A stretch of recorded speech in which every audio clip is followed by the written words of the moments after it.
Devices जी। Storage cloud का main, जो पहले क्लाउड जब आया था तो उसका मेन मकसद ही स्टोरेज था। तो क्लाउड, अभी भी लोग जब भी क्लाउड की बात करें तो क्या समझते हैं कि शायद स्टोरेज की सर्विस मिलती है, ऐसी ही बात है ना जी।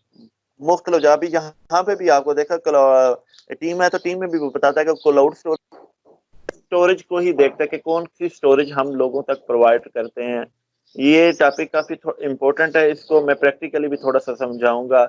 इसमें ही ज्यादातर वो चलता है आपकी जो ये आईफोन की स्टोरेज कैसे होती है, फिर उसके बाद ये हवावे वाले भी स्टोरेज दे रहे हैं, फिर ड्रॉप बॉक्स की भी स्टोरेज है, और भी मुख्तलिफ कंपनी। आमतौर पे तो आप अपनी भी आप यहाँ पे पाकिस्तान में भी लोग कई दफा जो जो ये पायरेटेड साइट्स के लिए स्टोरेज प्रोवाइड करते हैं, टोरेंट वगैरह के लिए, मूवीज वगैरह के लिए, गेम्स वगैरह के लिए लोगों ने सर्वर खरीदे हुए हैं। काफी ये भी बिजनेस काफी कई लोग कर रहे हैं। वो इधर इवनिंग में भी स्टूडेंट्स है वो भी कर रहे हैं कि आप स्टोरेज खरीद लेते हो, लोगों को कहते हो कि हम इतनी आपको स्टोरेज फ्री में, क्योंकि मुख्तलिफ उनके गेम्स हैं, मुख्तलिफ उसके बाद ये मूवीज वगैरह हैं, तो वहाँ पे होस्ट कर देते हैं। बाकी तो ब्लॉक है ना, तो वहाँ से फिर उनकी ट्रैफिक बढ़ जाती है, ट्रैफिक काफी आती है। डाउनलोड की एक एक 1.5 GB जब डाउनलोड होगी तो ट्रैफिक तो ज्यादा होगी ना। तो ये चीज है। अब इसकी टाइप्स मुख्तलिफ होती है, स्टोरेज क्या है, क्लाउड स्टोरेज डिवाइसेस मुख्तलिफ है, ब्लॉक स्टोरेज है, फिर उसके बाद ऑब्जेक्ट स्टोरेज है, इमेज स्टोरेज है।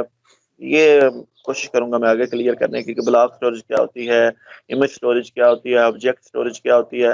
वो मुख्तलिफ किस्म की होती हैं। Represent storage devices that design specifically for cloud based provisioning. कहता है कि इस क्लाउड स्टोरेज डिवाइसेस में स्पेसिफिकली स्टोरेज डिवाइसेस जैसे वो सैन वगैरह है, स्पेसिफिक आप शो हो सैन, रही मुख्तलिफ स्टोरेज डिवाइसेस स्पेसिफिकली डिजाइन ही क्लाउड के लिए आजकल हो रही हैं। जैसे सैन वगैरह, तो सैन के अंदर भी एपीआई, क्लाउड बेस्ड एपीआई आ रही हैं कि वो सैन ऑटोमेटिकली हमारे क्लाउड के साथ अटैच हो जाता है। उसकी एपीआई, रेस्टफुल एपीआई उसके अंदर उसके कंट्रोलर के अंदर ऐड होती हैं। असल जो सैन होता है उसमें दो चीजें होती हैं। चलो मैं सैन फिजिकल, सैन होता है स्टोरेज एरिया नेटवर्क, जहाँ पे बल्क में स्टोरेज होती है, जहाँ पे समझ लो कि टीबीज की हालत में स्टोरेज पड़ी होती है, उन स्टोरेज को हम मैनेज करते हैं, उसको सैन आमतौर पे कहा जाता है। तो सैन के अंदर दो चीज, एक कंट्रोलर होता है और एक डंप टर्मिनल्स होते हैं या स्टोरेज डिवाइसेस होती हैं। कंट्रोलर वो होता है जो नीचे मैनेजर, कंट्रोलर को समझ ले मैनेजर होता है, जो हार्ड डिस्क की जितनी भी लगी होती हैं उन सारों को मैनेज कर रहा होता है कि कैसे उनकी उनके रेट को मैनेज कर रहा होता है, रिडंडेंसी को मैनेज कर रहा होता है, उनकी कंसिस्टेंसी को, सारे कुछ चीजों को मैनेज करके कैसा डेटा आएगा, कौन सी रेट में जाके कैसे स्टोर होगा, सारा कंट्रोलर में। तो आजकल कंट्रोलर के अंदर ही क्लाउड बेस्ड रेस्टफुल एपीआई आ रही हैं कि वहां पे सिर्फ हम जब जो अपना क्लाउड हमने इंस्टॉल किया हुआ है, कंट्रोलर को आईपी देना है, कोई भी वो स्टोरेज को आईपी देना है, तो वो वहां से उसको जब रेस्टफुल आईपीआई को कॉल करना है तो वो वाला सैन पूरे का पूरा हमारे क्लाउड का पार्ट बन जाता है। इस बात की समझ आई कि नहीं आई कि पूरे का पूरा सैन जब रेस्टफुल एपीआई से हम कॉल करते हैं तो वो सारे का सारा हमारा क्लाउड का पार्ट बन जाता है। तो वहां से फिर क्लाउड के थ्रू हम अपने सैन को मैनेज कर सकते हैं, वहां की स्टोरेज को असेस कर सकते हैं और लोगों को वो वाली स्टोरेज प्रोवाइड कर सकते हैं अपने अपने क्लाउड के थ्रू। क्लाउड के अंदर जो भी हमने ऊपर वो एप्लीकेशन डेवलप की हुई है कि हमने अगर किसी लोगों को 1 TB देनी है, 1 GB देनी है, या ऐसे जैसे ड्रॉप बॉक्स काम कर रहा है, ड्रॉप बॉक्स के तौर पे काम करना है, तो वो सारे वो तो एप्लीकेशन है फ्रंट एंड पे। बैक एंड पे साथ जो मैकेनिज्म है वो सैन लगे हुए हैं, कंट्रोलर लगे हुए हैं और क्लाउड के साथ वो आपस में कम्युनिकेट कर रहे हैं।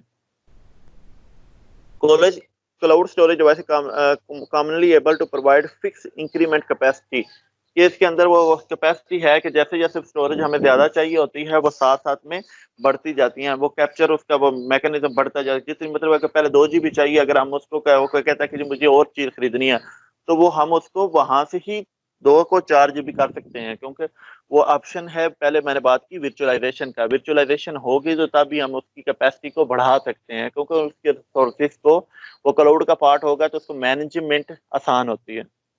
चीज में प्राइमरी कंसर्न किस चीज की है कि जो चीजें हम देखती हैं, सिक्योरिटी तो हर जगह पे है। सिक्योरिटी हो, इंटीग्रिटी हो, कॉन्फिडेंशियलिटी ऑफ डेटा। इंटीग्रिटी है ये कि जो डेटा हम जो आ रहा है, जो स्टोर हो रहा है और जो रिट्राइव हो रहा है वो सेम रहे डेटा। ये ना हो कि किसी ने 2 GB ली है, स्टोरेज हमसे ली है और बेचारा को डेटा स्टोर कर रहा है, उसके बाद जब असेस करने लगे तो वो 2 GB पता ही ना चले कि कहाँ पे पड़ी हुई थी और किसी और का डेटा उसको असेस हो जाए। तो डेटा यहाँ ये है कि 2 GB स्टोर होने में ही उसका डेटा चेंज हो जाएगा। तो इंटीग्रिटी को मैनेज किया जाता है कि डेटा इंटीग्र रहे। और सिक्योरिटी कॉन्फिडेंशियलिटी तक तो आपको वैसे ही आइडिया कि जिसका डाटा है वही उसको एक्सेस कर सके, कोई दूसरा उसको एक्सेस ना कर सके। तो मतलब कॉन्फिडेंशियल रहे डाटा, उसके बाद सिक्योर रहे, क्योंकि फ्रंट एंड पे तो ठीक है एप्लीकेशन से, मैं बैक एंड पे तो डिवाइसेस सेम है ना, उन डिवाइसेस पे ही। अब एक डिवाइस 1 TB की लगी हुई है, 1 TB तो नहीं हमने किसी एक बंदे को दे दी हुई। 1 TB में हो सकता है कि 5 GB किसी और को दिया हो, 6 GB किसी और का दिया हुआ, 7 GB किसी और का दिया हुआ। और नीचे आपको पता है ब्लॉक्स होते हैं, ब्लॉक के नीचे सेक्टर्स बने होते हैं। तो वो सारे के सारे उनकी मैनेजमेंट ऐसी होनी चाहिए कि जो 5 GB जिसको दिया है उसी को मिले, 6 GB जिसको दिया है उसी को मिले। तो वो वही है कि रेट जो कंट्रोलर लगा होता है, एक तो वो मैनेज कर रहा होता है, बाकी कंट्रोलर के अंदर जो एपीआई डायरेक्ट क्लाउड के साथ कम्युनिकेट करती हैं। तो क्लाउड के अंदर भी मुख्तलिफ एप्लीकेशन हैं स्टोरेज को मैनेज करने के लिए। सेफ है, ग्लस्टर एफएस है, फिर उसके बाद इसका अपना भी है, स्विफ्ट है, और कौन सा था, स्विफ्ट था, फिर उसके बाद ब्लॉक स्टोरेज था, ग्लास था। ये इनकी अपनी क्लाउड की एप्लीकेशन हैं जो इसको स्टोरेज को मैनेज करती हैं अपने लिहाज से, जो ये सारी सर्विसेज प्रोवाइड करती हैं कि स्टोरेज को कैसे उसने मैनेज करना है। ये एप्लीकेशन रन होती हैं क्लाउड जो स्टोरेज के साथ कम्युनिकेट करती हैं, तो स्टोरेज को मैनेज करती हैं। जैसे वर्चुअल सर्वर केवीएम मैनेज करता है ना, कि या वर्चुअल बॉक्स जैसे मैनेज करता है। आपने देखा होगा कि वर्चुअल बॉक्स, हाँ चलो वर्चुअल बॉक्स से ही आपको समझाता हूँ, उससे ज्यादा आइडिया हो जाएगा। कि वर्चुअल बॉक्स में जब आप मशीन क्रिएट करते हो तो वहां पे आप स्टोरेज हार्ड डिस्क भी क्रिएट करते हो। तो हार्ड डिस्क आपने देखा था कि आप जब हार्ड डिस्क करते हो तो वो वर्चुअली क्रिएट हो रही थी। अगर आप उसको डिलीट भी कर देते हो तो आपको फिजिकल किसी डेटे पे इफेक्ट नहीं। सेम फिजिकली जैसे सर्वर होता है, इसी तरह फिजिकली स्टोरेज सर्वर होता है, जिसके अंदर स्टोरेज एरिया नेटवर्क उसको कहते हैं। उसके अंदर दो चीजें होती हैं, एक मैंने बोला है कि स्टोरेज कंट्रोलर होता है और बाकी स्टोरेज डिवाइसेस होती हैं। कंट्रोलर का ये काम होता है कि डिवाइसेस को चेक करना कि कौन सी hard disk, devices mean hard disk कौन सी, कोई किसी हार्ड डिस्क पे एरर तो नहीं आ रहा, डेटे को हार्ड डिस्क पे कैसे सेव करना है उसकी। फिर उसके बाद एक रेड होता है कि रेड को कैसे मैनेज करना है, डिवाइसेस के अंदर डेटे को कैसे रिट्राइव करना है, क्योंकि हार्ड डिस्क जो है वो खुद तो स्लेव है ना, वो खुद तो पैसिव मोड में होती हैं, खुद तो वो उनको करंट तो आ गया, लेकिन उनको मैनेज, या तो आपको पता है कंप्यूटर इंस्टॉल करें तो कंप्यूटर में डिस्क लगाएं तो वो हमारी विंडो की मशीन मैनेज कर रही होती है। तो वहां पे तो वो सर्वर तो है, समझ लीजिए एक मिनी सर्वर उसको कह ले, कंट्रोलर मिनी सर्वर होता है जिसमें छोटा सा सीपीयू होता है, जैसे स्विच होता है, स्विच भी तो नेटवर्क को मैनेज करता है। तो इसी तरह कंट्रोलर के अंदर मिनी वो मैनेजर है, जिसके अंदर जिसको पता है कि मैंने अपनी हार्ड डिस्कों को अगर कोई एरर आ गया तो वो सामने शो कराता है। यहाँ उसका एक वेब पोर्टल होता है, वहां पे वो अलार्म जनरेट करा देता है कि जी ये हार्ड डिस्क पे कोई इशू आ गया है, या कोटा सिस्टम है इसमें रेट की तुमने कोई सॉफ्टवेयर रेट तो नहीं बनाना, किस बंदे को कितनी डिवाइस देनी है, या क्लाउड का पार्ट बनाना है, तो वो असल में जो रेस्टफुल एपीआई है वो उसी मैनेजर पे चल रही होती है, उसी कंट्रोलर पे चल रही होती है। किसी को कोई तो सीपीयू चाहिए होता है ना, तो वो असल में कंट्रोलर मेन मैनेजर है, उस पे वही सारी एप्लीकेशन चला। आप उसको इंडिपेंडेंट क्लाउड का पार्ट ना भी बनाए तो इंडिपेंडेंट भी चला सकते हैं, कि उसका वेब पोर्टल होता है, वेब पोर्टल के थ्रू हम मल्टीपल यूजर क्रिएट करके उनको वहां पे ही मुख्तलिफ स्टोरेज हम उनको अलाट कर सकते हैं, लोगों को दे सकते हैं। लाजमी नहीं है कि क्लाउड का पार्ट बनाए, लेकिन उसमें क्लाउड का पार्ट इसलिए बनाते हैं कि क्लाउड हमें ज्यादा एफिशिएंसी देता है, मैनेजमेंट उसकी ज्यादा देता है, क्लाउड के थ्रू हम ज्यादा उसको इफेक्टिवली मैनेज कर सकते हैं मुख्तलिफ, क्योंकि क्लाउड यूजर सारे क्लाउड पे आएगा, क्लाउड पर सीपीयू तो रैम ले लेगा, अब स्टोरेज भी तो उसने खरीदनी है, तो स्टोरेज के लिए तो हमने सैन लगाया हुआ है, तो वहां सैन से अपनी स्टोरेज खरीद लेगा। ये सैन का कॉन्सेप्ट था। फिर मैंने स्टोरेज डिवाइस में बताया कि वो वर्चुअल कैसे होता है। वर्चुअल ऐसे होता है कि जैसे हम वर्चुअल बॉक्स अगर आपने इंस्टॉल किया हुआ तो उस पर एक वर्चुअल वीएम इंस्टॉल करते हैं। वीएम का मीन कोई भी आपने जो लिनक्स की मशीन इंस्टॉल की थी, कोई भी इंस्टेंस इंस्टॉल किया था, तो इंस्टेंस इंस्टॉल करने के लिए वहां पे वो कहता था कि वर्चुअल हार्ड डिस्क इंस्टॉल कर लो, वीएचडी इंस्टॉल कर लो। वीएचडी वर्चुअल हार्ड डिस्क क्या आता था, या उसका था, उसका फॉर्मेट और भी था, वर्चुअल बॉक्स में फॉर्मेट और होता है, चले काउ टू था या शायद पता नहीं इस तरह का था, काउ टू तो केवीएम में होता है, चले जो भी फॉर्मेट था। तो वहां पे हार्ड डिस्क जो हम क्रिएट करते थे 10 GB की या 15 GB की, तो मैंने कहा था जी आप अगर इसको 10 GB को डिलीट भी कर दें तो आपको फिजिकल सर्वर पे कोई अफेक्ट नहीं पड़ेगा, क्योंकि ये वर्चुअली लॉजिकली उसके ऊपर अपना अपना पोर्शन बना लेता है। फिजिकल सर्वर के ऊपर लॉजिकल जो डिस्क क्रिएट करने का मतलब है कि लॉजिकल उसने अपना एड्रेस टेबल बना लिया है, जैसे रजिस्टर, जैसे फिजिकली एड्रेस टेबल बने हुए हैं ना डेटा को सेस करने के लिए, कि फिजिकल तो रजिस्टर बने हुए हैं, जब कंप्यूटर इंस्टॉल किया तो वो सारी जब हार्ड डिस्क अटैच करते हैं तो वो एड्रेस टेबल बनाता है कि जी इसके सेक्टर का ये आईडी नंबर है, इसके जो फ्रेम का ये आईडी नंबर है, सारे आईडी। जैसे बुक किताब होती है, किताब में कुछ सेक्टर ढूंढना हो तो पहले बताते हैं 1.1 पे जाओ, 1.3 पे जाओ, तो ये लॉजिकली सेक्टर बना लेता है। अब लॉजिकली सेक्टर बनाने के बाद फिर वो लॉजिकली उसमें वो फिजिकली के साथ कम्युनिकेट करके वो कहता है कि जी मेरा असल में शो ऐसे ही हो रहा था जैसे फिजिकल है, लेकिन वो लॉजिकली उसने ऊपर अपना एक एक्स्ट्रा अपना कार्ड बना लिया, तो जो फ्री पेजेस होते हैं उनको यूज कर लेते हैं। तो ये चीज है असल में वर्चुअल स्टोरेज की। आई सही। है जो जी आपने ये जो आपने आगे रेड की बात की थी, ये रेड उसी टेक्नोलॉजी है जिसके अंदर हम बैकअप रखते हैं, किसी में 1/4 कर देते हैं, किसी में फुल रेप्लिकेट कर देते हैं, जिसकी 6 टेक्नोलॉजी थी मेरा ख्याल है। ये आप उसी रेड की बात कर रहे हैं? हाँ, रेड कंट्रोलर ये होता है कि दो किस्म, एक रेड हम स्टोर, हाँ एक डेटाबेस में रेड पढ़ते हैं। रेड को आमतौर पर एप्लीकेशन, ये रेड कंट्रोलर फिजिकली जैसे कार्ड होते हैं ना, कार्ड जैसे जी जे सर। नेटवर्क कार्ड है, जैसे ग्राफिक कार्ड है, आमतौर पर जो बड़े सर्वर्स होते हैं या जो सैन स्टोरेज होते हैं उनके अंदर रेड कंट्रोलर लगे होते हैं, कार्ड लगे होते हैं।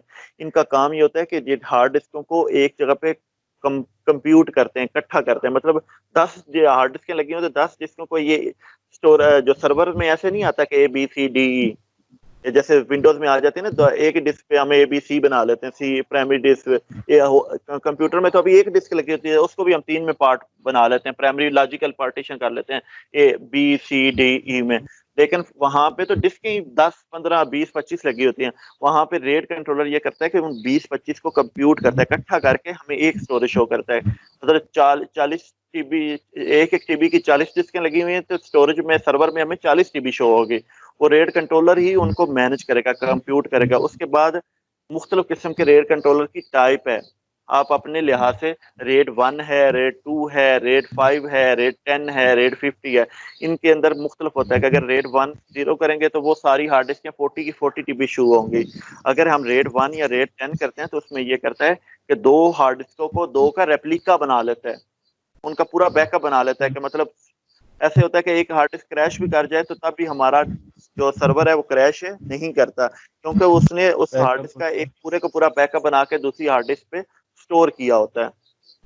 बिल्कुल सर, रेड कंट्रोल इसी की बात करता तो है। वही। और सर ये जो हाँ ये आपने जो पहले बात की है वो, जिसके अंदर आपने बताया कि सारी की सारी हार्ड डिस्क को इकट्ठा कर लेते हैं, तो सैन भी तो यही काम करता है ना? सैन के अंदर भी हम सारी हार्ड डिस्क को इकट्ठा हाँ, ही तो करते हैं। मैं वही कह रहा हूँ, सैन के अंदर रेड कंट्रोलर तो एक कार्ड है ना। सैन सैन तो समझ लो कि अलग से पूरा स्टोरेज एरिया नेट, वही तो कह रहा हूँ कि सैन के अंदर ही भी रेड कंट्रोलर कार्ड लगा होता है। अच्छा अच्छा, सही है। समझ आ रही है? सैन रेड सर कंट्रोलर इसके कार्ड तो जैसे तो ज्यादा थोड़ा आप समझ क्लैरिटी लो, होती है। आप खुद समझो कि जैसे हम ग्राफिक कार्ड ले लें तो ग्राफिक कार्ड अकेला कैसे चलाएंगे? सही है, वो मैं उसकी ले लेता हूँ फंक्शनैलिटी डिवाइस। पूरा करने में मदद करता है। हाँ, वो मतलब सर्वर मुख्तलिफ कंपोनेंट्स का पार्ट होता है ना। जो जो मैंने अभी बताया कि जो रेड उसका कंट्रोलर लगा होता है, वो कंट्रोलर के अंदर मुख्तलिफ कंपोनेंट्स होते हैं। जैसे अभी एक कंप्यूटर खरीदा तो कंप्यूटर में रैम लगी होती है, CPU लगा होता है, पावर सप्लाई लगी होती है, सर्किट मदरबोर्ड लगा होता है, मदरबोर्ड पे मुख्तलिफ सर्किट। तो ये तो चीजें सारी आपस में इकट्ठी होती है ना, तब भी तो कुछ चीज बनती अब मैं कहूँ कि ये कंट्रोलर होता है, तो कंट्रोलर को सिंपल कोई एक प्लेट तो है नहीं, उसमें तो मल्टीपल डिवाइसेस होंगे। तो ये चीज है ऐसे। 2 मिनट ब्रेक ले लें, पानी पी लूं मैं भी। सर एक बात पूछो पूछो जी पूछो। सर वो मैंने आपका लेक्चर सॉरी पूरा नहीं ले सकी, बट अभी जो मुझे ना सैन में ये बहुत कंफ्यूजन हो रही थी। जो मुझे इसकी आपकी सारी इन बातों से समझ आई है वो ये कि इससे जो क्लाउड जो है वो इससे स्टोरेज के लिए इससे बाय करता है अपने वो लेट टाइम। सॉरी जी, मैं जी कोई नहीं, मैं बता देता हूँ। बाय नहीं कर, असल में क्लाउड बनाने के लिए मल्टीपल कंपोनेंट हमें चाहिए होते हैं। ये समझ लें कि हम एक जैसे सर्वर इसके अंदर इंस्टॉल करेंगे तो सैन भी एक हम खरीदते हैं। सैन सर्विस किसी से सर्विस भी स्टोरेज की ले सकते हैं, वो एक अलग वो कि हमारे पास सैन नहीं है तो हम किसी सर्वर सैन की सर्विस ले लेंगे।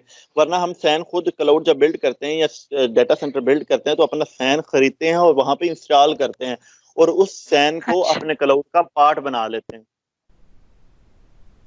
उस सैन को जैसे सर्वर मल्टीपल सर्वर्स को क्लाउड का पार्ट, क्लाउड तो असल में मैंने पहले दिन बताया हुआ है कि लॉजिकल है।